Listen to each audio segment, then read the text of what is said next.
Hi everybody! Sino nakaranas nito? Taas ang paa.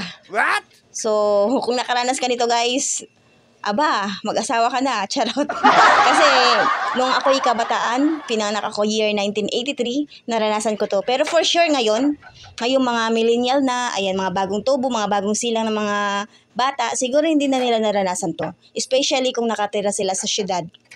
Pero kung nakatira ka naman, like ilang lugar na tawid dagat, bundok, or something, probinsya talaga guys. Kasi nung 3 days vacation ko sa Melgar, ayan, nakakita kami ng ganito guys. Balik tanaw, nung kabataan ko, kinakatakutan ko ang mga balon. Kasi doon sa amin, sa lugar ng Surigao City, kung saan ako lumaki, mayroon dong balon na dinadayo pa namin guys. Super laking as in bilog. Alam mo yung pagkabilog ng Imbornal?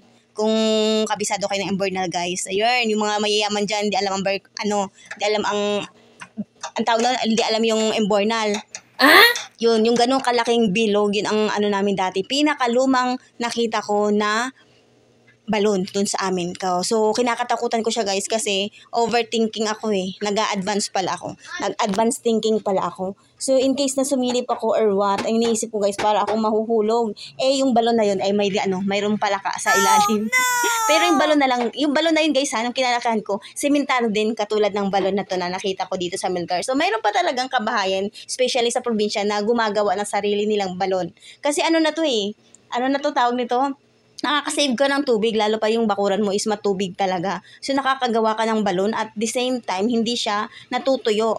In case na ulan, lalo siya nagkakaroon ng tubig.